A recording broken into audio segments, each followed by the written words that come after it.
game of the week, as I was saying. This game, the games aren't necessarily about like who's going to have the most views, so who has the most impressive offenses, both teams going head to head, who's going to win this game. Obviously, when we look at a spread like 13 points, we get a little bit nervous. And I'm not going to get super statty on you guys today. Obviously, we're going to paint a little bit more of a picture as we get more of these. But the stats in this game, to me, are important. Let's just talk about the Jags offense. Jags offense, 23rd points per game, 25th in rushing, 25th in yards per game, 31st in time of possession. Okay? That is rough.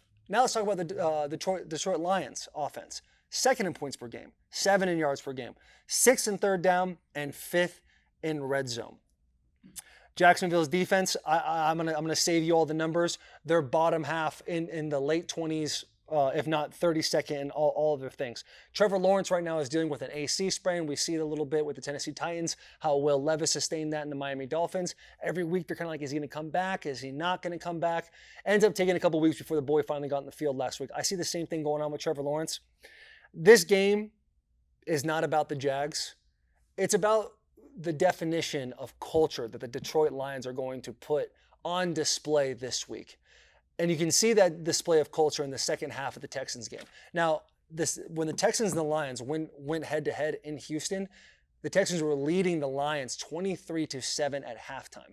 Comebacks like that don't happen very often. I know there's the historical Super Bowl run with Tom Brady versus the Atlanta Falcons. But at that point, you get in the locker room and you're really thinking to yourself as fellas like, hey, let's run the ball, let's get out of there. And a lot of the guys that are starters, that are big-time stars, that were good ball players, you're kind of thinking to yourself, I wonder when coach is going to pull me so I can start resting these legs a little bit, because you're week 10, 11, 12 in the season.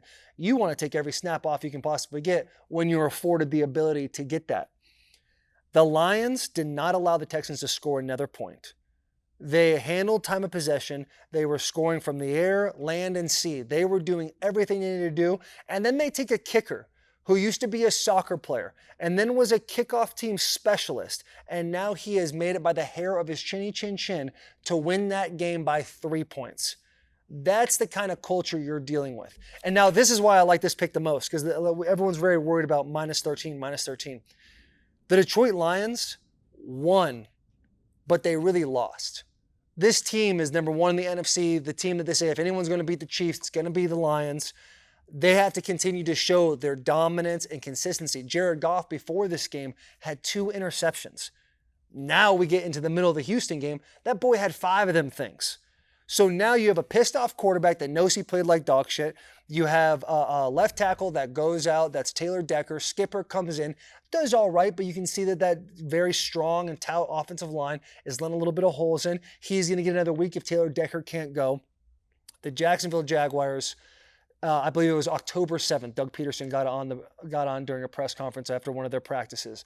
And he says, he's asked the question, do you believe you're losing the locker room? Boom, right then and there. You hear that question, the answer is yes.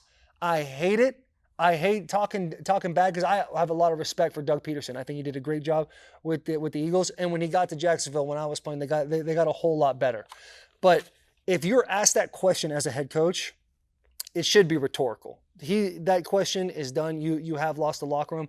A lot of these guys, the Jacksonville Jaguars, who are supposed to be in contention of winning the AFC South, they're thinking about Cabo San Lucas right now. They're thinking about the Bahamas. These pasty white boys with 350 pounds, they're looking at their sloppy bodies that hasn't seen the sun in a couple of weeks in the mirror and going, man, I can't wait to get to X and X Beach. They're not necessarily thinking about going into Detroit, who has completely been revitalized by Dan Campbell and his soundbite after soundbite. I don't know if we can pull the clip. I don't know if we're allowed to pull the clip, but Dan Campbell's halftime halftime comments as he was coming back on the field, that'll light a fire in your ass. That'll get your ass going. So I personally think the Lions take care of business.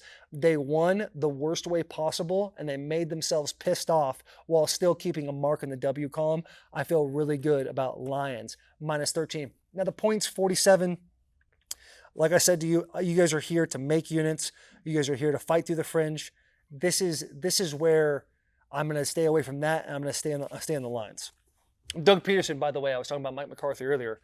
That individual is the guy that I'm talking about being number one, most likely on the hot seat, probably going to lose his job in the next couple of weeks, if not at the end of the season. I hate saying it. Records speak for themselves. NFL stands for not for long. I'm not here to get disrespectful. I'm not here to do that. I'm just simply reporting what my honest thoughts are. Big fan of Doug Peterson. Now, let's get into the ballsy pick. I'm going to stop you one more time because while those are great points about the Lions, and I personally agree with you, Will disagrees. Mm-hmm. He thinks the 13 points is a slap in the face from Vegas, so he's taking Jags plus 13.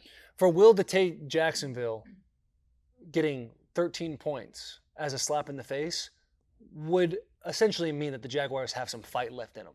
I think at this point where we're sitting right now, the Jags are truly just waiting for Christmas, waiting for the holiday season, that beautiful offensive line trip that everybody takes.